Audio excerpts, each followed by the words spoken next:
Hi everybody. So we heard that there were some issues with the audio on our Facebook Live, and we watched it a little bit and kind of looked like we were doing the Mr. Robot dance there. Yeah. That was great.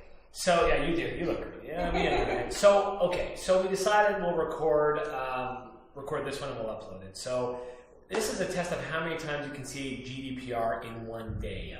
Oh my God. So what we're going to do is we'll run through the whole thing again. Apologies for the repetition, but hopefully this version will be a lot easier to follow. So with that, Jen? All right. Well, thank you. Welcome back. We are covering what North American businesses need to know about GDPR. I'm Jen McDonald. I'm joined by Steve Viewers. Again? Yep. Hi again. We're from Reshift Media, so a little bit about us. We're a digital marketing agency. We have a wide variety of businesses across 20 different countries, and we help them with website development, social media, search, software development. And today we're going to be talking about GDPR. So, well done. Thanks. I'm going to say it 20 more times. So, first of all, what is it? What is GDPR? Some key terms that you have to be aware of. What are your responsibilities? Fines and consequences for non-compliance. And then next step, what do you need to do to make sure that you're ready for it? And then we're going to specifically dive into Facebook, Google Analytics, and Google AdWords. So you can actually find a lot of information about this at reshiftmedia.com, GDPR. So we have a whole blog series. If you have any questions, you can either comment on the blog or you can comment on our Facebook page as well, and we'll do our best to answer them. Okay, so what is GDPR? So GDPR stands for General Data Protection Regulation. So this is a new regulation coming into force in the European Union, and it comes into effect May 25th, 2018. So it comes into effect this month. And basically the idea of it is to give European citizens more control over how their personal information is tracked, collected, stored, and used. Now, you might be thinking, this doesn't apply to me, I'm a North American company, I don't care.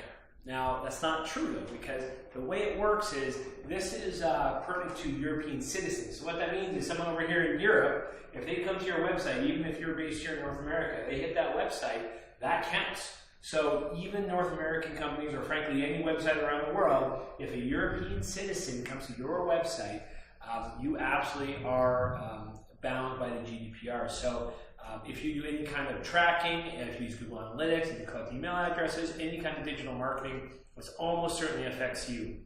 So whether you do business in EU or not, if you have a website on the internet, someone could visit your site from the EU, and therefore it is absolutely your responsibility to not be in violation of GDPR. Yeah, and then just to add a fun little wrinkle, Facebook recently announced that they're requiring some GDPR-like practices worldwide. So even if you aren't dealing with European Union citizens, your Facebook marketing activities are still going to need to change by May 25th. And not a lot of people are ready. So according to the Globe and Mail, a recent study said that only 12% of businesses say that they are ready for these new GDPR rules. So we're here to get you ready. We're going to tell you more about it. We're going to tell you what you should be working on right now so you don't break any rules by May 25th.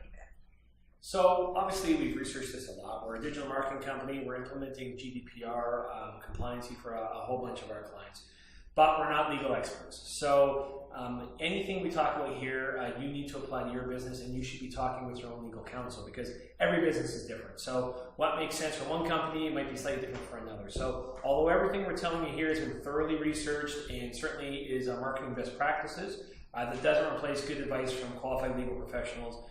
Which isn't necessarily us. We're not lawyers per se. No. I found this out on the last webinar, the live one. I found out you weren't legal. I know. So do talk to your lawyers about everything that you're implementing for GDPR.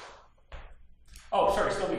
See, second time is not the charm. Okay, so let's talk about some key terms. So when you talk about GDPR, there's a few things that you need to be aware of. So a few terms: personal data, consent, data controller, data processor. These are terms that people use talking about GDPR compliance. So personal data basically is any kind of information that can be used to identify someone directly or even indirectly. So this could be cookies, IP address, email addresses, location data, a person's name. All that is personal information that can be used to identify someone. Now the thing is, when you're gathering the personal data, you need consent. So consent's kind of the big thing in GDPR. So if you're getting any data from an EU resident, you have to get what's called explicit consent. So we've all come to a website, and you see this little bar pop up at the bottom that says, hey, by using this website, you hereby agree to our terms and conditions. That's implicit consent. You're just telling the person that you're tracking them. In this case, GDPR is going one step further where you're not actually allowed to track them until they explicitly say, yes, go ahead. So that could take the form of a button on this bar that says, I agree, or I consent, or go ahead, or whatever that is. So, but until that person clicks that button, they have not provided explicit consent. And it's really important that you get that before you start tracking data. As of May 25th, you're going to see a lot more of these cookie bars, and that's why. And it's really important that you're clear about that the person agrees to the tracking. So it can't be one of those cookie bars, as I said, it just says, by using the site, I hereby agree. You need to be clear about the data you're gathering. So how that data is going to be used, why you're gathering it, means that you need to update the terms and conditions for your website, certainly, or your privacy policy, or your cookie policy, whatever it is. And the big thing is, even if they don't agree, you can't force them. So you can't close down the whole website and make sure and make them agree before they can access it. They still have to be able to access and use your website normally, even if they don't agree to those to accept data tracking. Boy, that was much better the first time. I know. Like, I don't know, I'm getting tired, right now. Well, you're okay, because you got the easy key terms. I have the hard ones, so. It's pretty tough. I don't know. There are two terms you're going to hear over and over again whenever we talk about GDPR, and that is data controller and data processor. And so let's talk about exactly what that means. So data controller. So this is the person who decides the purposes and the means of processing any of that personal data. So the business or the person will face the consequences if there are any misuses of data. So for the most part, it's a business that's actually going to, you're probably the one who's going to be the data controller. So even if you added code to your website to collect data, like Google Analytics code or the Facebook Pixel, you are the one who made that decision to add that code, so you're the one who's actually responsible. And then the data processor is usually the person who, or the system that analyzes that data. So, for example, even though you're the data controller and you're using the Google Analytics code, Google is actually the data processor. Yeah, you're right, yours is way worse. that was terrible. Oh, man, I wouldn't want that. So we got those boring things out of the way, so let's talk about what we really want to talk about, which is what is your responsibility? As a business owner, what do you need to do? So if you have a website that has tracking code on it, you are most often the data controller. And so that means, yes, thank you, air quotes, that means anytime someone from the European Union hits your website, you're responsible for a whole bunch of things. Okay, first you have to obtain explicit consent anytime you collect any kind of personal data from an EU citizen. So that means anytime anyone from the EU comes to your website and you need them to click a button or a tick box saying, hey, I agree that you're going to collect some data on me before your tracking code on your website even activates. So this is going to have really, really big ramifications for any ad tracking code, such as the Google Pixel, or if you're doing any Google Analytics or AdWords tracking as well.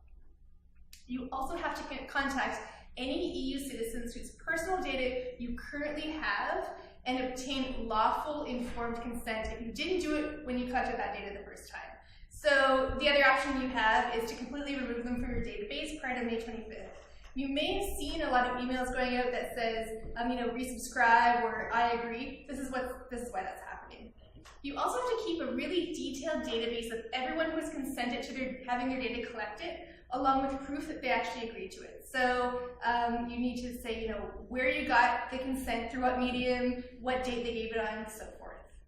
The other thing you have to do is have a very clear and viable way for EU citizens to withdraw consent at any time.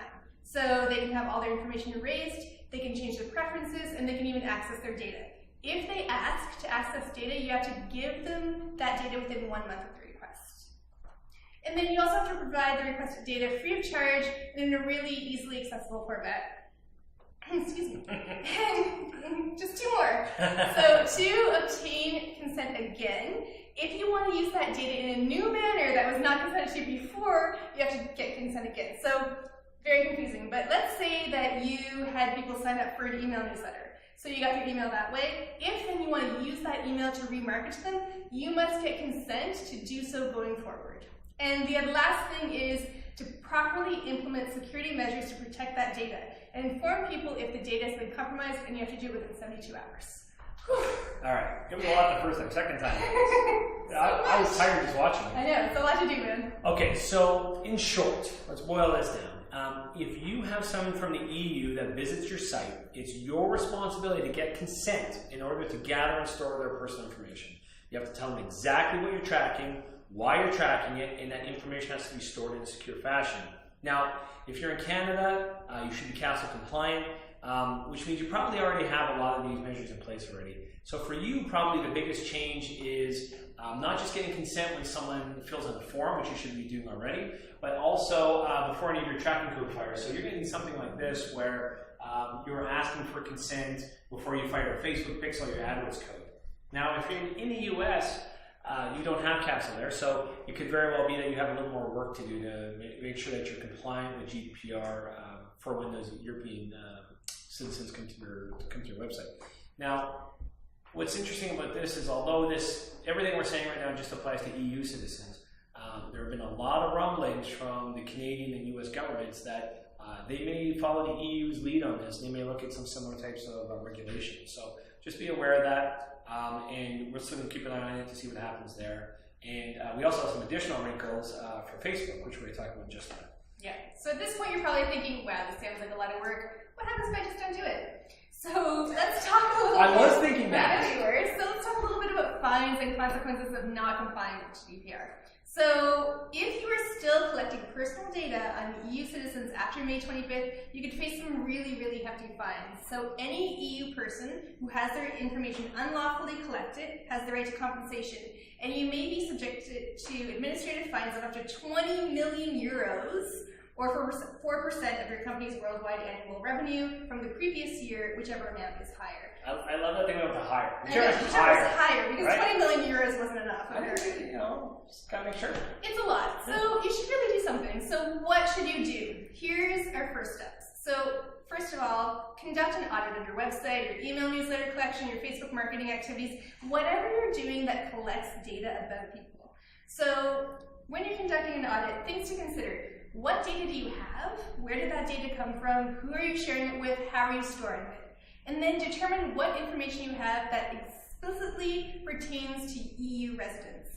You should also review any third-party services that you're using and just make sure that they're GDPR compliant. And also review your privacy policy. This is probably going to have to change. You're probably going to have to add some language specifically about this sort of thing. So go over it with your lawyers and make sure that you're covered there. And then also review any of your contact forms. So if you have a form on your website where people are giving you their name, their phone number, their email, whatever information they're asking for, make sure that you're getting people's explicit consent with a checkbox, even if they're just signing up for a newsletter. So luckily, if you're in Canada, a couple years ago, the Canadian anti-spam legislation came into place, so you probably have already strong opt-in language because of CASL, and it also means that the opt-in box likely isn't pre-checked as a default because that was one of the rules that they had, so you may be able to just kind of revamp your language a little bit to include, that you're also going to be using this for tracking or remarketing or whatever else you're going to be using it for. So once you've done that analysis, you get an idea where you stand, so you know what data you have, etc. So basically, there's 5 big steps you should be taking before May 25th. Once you know where you're at, there's probably a few more. In fact, there's certainly a few more. But in terms of the 5 big ones, so number 1, for any EU citizens you have in your database, if you don't have explicit consent to market to them, either get that consent, as Jen said. That's why there's people are sending a lot of emails to get that consent. Or number 2, you can delete them from your database. So first thing is just make sure you have the right consent for any EU citizens. Number 2, you need to modify your website tracking code to ensure you're not tracking EU citizens when it comes to your site until they provide that consent. So, one of the things that you could do is just not track people from the EU. If they're not important to your business, if they're a small amount of your traffic, if you don't market to them anyway, one option is simply when they come to your website, don't fire any of your tracking code. Very viable course of action. If you do want to be able to track and ask for data from them, then you're going to have to do something like this where you're implementing that explicit consent. Number 3, you need to modify any forms that Jen was talking about. So get explicit consent. Again, it can't be a pre-ticked box. The person has to tick the box themselves saying, I hereby allow you to contact me or remarket to me or whatever it is. Number 4, you got to track when someone provides that consent and ensure you're storing that information in a secure fashion. Finally, number 5, update your data gathering and retention policy that's in your terms and conditions or your cookie policy or privacy policy, wherever you have that information. Update that so you can be really clear about what data you gather, why you gather it, and how people can contact you to be able to access it. Okay, so let's dig a little deeper into Facebook specifically, because as we mentioned earlier, we all know that Facebook's been having some issues. No. 2 weeks, I know, it's crazy, but they have. So there's a little thing called Cambridge Analytica, not sure if you've heard of it. No. Yeah, it's a tiny thing, but it's made Facebook really concerned about user privacy and personal info and security. So, as a matter of fact, even when Zuckerberg was testifying in Congress, he said that Facebook would soon be rolling out GDPR-like protection across all citizens, so not just people in the EU. So this is really going to affect all of your Facebook marketing, all of your Facebook tracking, not just for your European customers. So Facebook is doing a whole bunch of things to protect people's privacy. So they're going to roll out some new tools soon to help protect security. You might have actually seen it already when you first logged into Facebook. There's probably something at the top recently that says, hey, check your settings. So they're going to be doing things like that much more often. And they're really trying to make it easy for you to see what kind of apps you've already granted access to. So what apps you have that you've allowed people to, or the apps to see your personal data. It's also going to allow you to really easily delete your Facebook profile or also download all the information that you've ever shared on Facebook. And then last week they announced that there's this new tool coming that's going to let you clear your Facebook history. We're not really sure what that's going to look like. We're not really sure when that's going to happen, but it's coming soon. So when it comes to business owners, you have to be aware of all these new Facebook regulations, especially if you've had the Facebook Pixel code on your website, and or if you're using any custom audiences to target your ads to. Right, so speaking of custom audiences, so a lot of businesses use custom audiences to target their existing customers on Facebook. So as an example, you could upload all your newsletter subscribers, get all their names and email addresses, upload that to Facebook's backend via Ads Manager. So then what you're able to do is you can target ads specifically to existing customers. Really good way to stay engaged and cross-sell products, things like that. And the thing is, if you have been using your custom audiences across different ad accounts, which a lot of people do, you can't do that anymore. There's no more sharing of custom audiences across ad accounts. Also, if your custom audiences were uploaded from your CRM data, newsletter subscribers, customer database, etc., and if you didn't get a specific consent to be able to remarket to them on Facebook, that's going to be a bit of a problem for you. So unless you are uploading email addresses where you've explicitly gotten someone to say, yes, you can go ahead and remarket to me on Facebook, you're not allowed to use those email addresses as a custom audience after May 25th. So even if they don't live in the EU, so this applies to anyone, anywhere. If you don't have consent to remarket to them on Facebook, you should be removing them from your ads manager. Otherwise, you're in contravention of Facebook's new policies. And going forward, all data acquired for the purposes of targeting on Facebook has to be obtained with consent. So users have to know exactly how their data is going to be used. So if you're planning to remarket to them on Facebook, etc. And again, if you're a Canadian business and you have people who are opting into emails for a newsletter, what have you, you probably already have that CASL compliant opt-in message. So in that case, maybe you can just tweak that opt-in message to include Facebook remarketing. That way you can just include this as part of your normal process. And as always, check with your legal team to see what language you should use to do so. Yeah, so that's the Facebook custom audience. Let's talk a little bit about the Facebook Pixel. So a lot of businesses use this Facebook Pixel to advertise because you can use it to track the effectiveness of your Facebook ads. You can track your conversions on your Facebook ads. You can also target ads to your website visitors on Facebook. So anyone who's actually visited any page on your site, or even like if they've gone to a specific page on your website. So let's say they made a purchase on your website and they hit the thank you page. You can then target ads to people who've actually hit the thank you page on your site using the Facebook Pixel.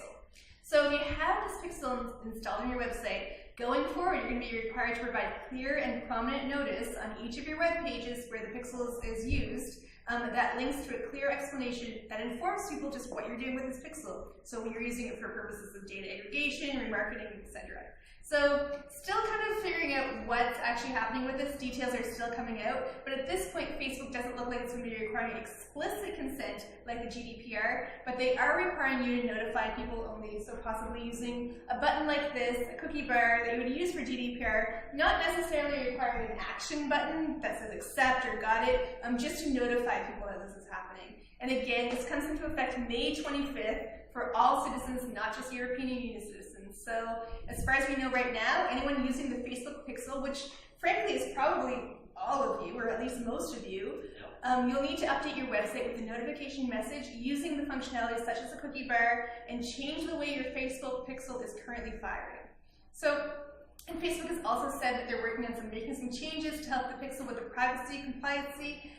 We don't really know what that's going to look like yet, but we'll keep the Reshift blog up to date with any new developments on that. Okay, so last topic is Google. So two pieces to this. There's Google Analytics and there's Google AdWords. So let's start with Google Analytics. So this one's a bit tricky because if you have Google Analytics code on your website, which is basically everybody, almost everybody uses Google Analytics to track website behaviors and traffic. It's very possible you're already collecting personal data. So that could be IP addresses, hash data, user IDs, it could be using cookies, behavior profiling. Google Analytics does all these things, and all of that is considered personal data. So if you have EU citizens coming to your website, it's very possible you're going to require a user consent before you even track them via Google Analytics. So again, they come to your website, before that GA code fires, you gotta get that consent. They have to click accept before you can even start tracking them. Now, in order to be GDPR compliant with Google Analytics, you need to either, number one, anonymize the data before storage and processing even begins, like this, or number two, just add that cookie bar and give the notice to get permission before you even enter the site.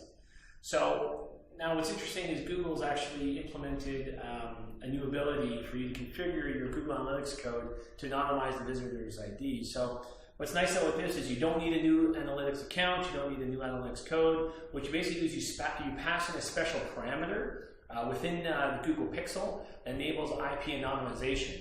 This should make you GDPR compliant, and your website developer should be able to do this for you.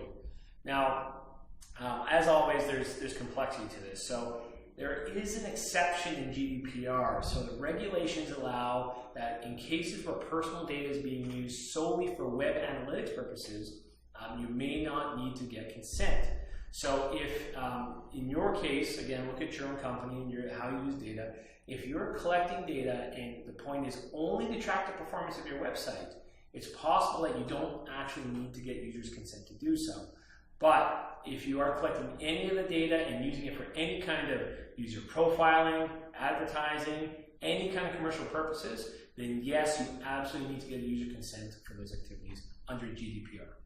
Yeah, and the other thing to talk about is Google AdWords. So if you're using Google AdWords Pixel, you're probably using it for advertising purposes. That's actually the whole point. Yeah, it seems straightforward. Yeah, makes sense. Yeah. So for all EU citizens, you will need to obtain consent prior to firing that pixel. So this applies to any type of tracking or ad targeting that you're using, whether it's AdWords or AdSense or AdMob or DoubleClick Ad Exchange, any of that, you're going to need consent first. So Google says that they're working on a solution of providing anonymized, non-personalized ads in the case where consent can't be obtained. So this is a great solution for many website owners and advertisers because you can still serve ads without needing to gather consent first. Again, we're not really sure how that's going to look, but we'll share more information as soon as it becomes available. Just keep an eye on the reshiftmedia.com blog. Yep. So next steps on Google. So in cases where consent has not been obtained for EU citizens, remarketing, advertising, use of customer emails and AdWords should absolutely be stopped as of May 25th. So take a look at if you have the right consent for any of the information you're using. You should be implementing IP anonymization for all people visiting your site from the EU. Again, I want to be clear, this piece applies to people coming from the European Union to your site. That's where you need that anonymization to be implemented. And you should also be accepting some new terms within GA. So you can go into the back end of GA and there's some data processing terms. You can go in there, you can accept the updated terms within the account settings. You should be looking at that in the short term. Also, you should be looking at updating your data retention controls in Google Analytics. So you can actually put in some controls there where you automatically delete users' data after a period of time. This is a good best practice and it doesn't impact your overall analytics. It's just getting rid of the individual person's information. So that's good best practice in any event. Also very important from an EU and GDPR compliance perspective. What you should be doing is conducting an audit of your website to see if you're getting any personally identifiable information. So something a lot of people miss is something as simple as you send out an email newsletter, someone clicks that to come to your site, and in the URL you pass in that little query string that says email equals, and you got the person's email in there. That's personal information. So you should go through all of your pages, all of your processes, make sure you're not passing in or using any URLs that kind of personal information. Thank you pages are a key place where this often happens. So it's really important that you're not sending any of that personal information into Google Analytics. Whew. That's a lot of information. Twice, two times. You know that I thought this one was a little bit better in places. You know, I thought it went all right. Because we understand it so much more now. But if there's one thing that we really want to get across with all of this is that even if you aren't based in Europe or if you're not actively targeting a European audience, this is still going to affect you. So you're still probably going to have to make modifications to your website and to your advertising strategies right away because this all comes into place May 25th. So again, we've mentioned before, we have a blog series at reshipmedia.com/GDPR, covers this in detail in case you missed anything. You can always comment on our blog, any of our blogs, we'll read those comments. You can comment on our Facebook page, on this video, anywhere that you want to do, you can private message us, and we will answer any questions that you may have. Hope you enjoyed our command performance. Take two! And have yourself a great day.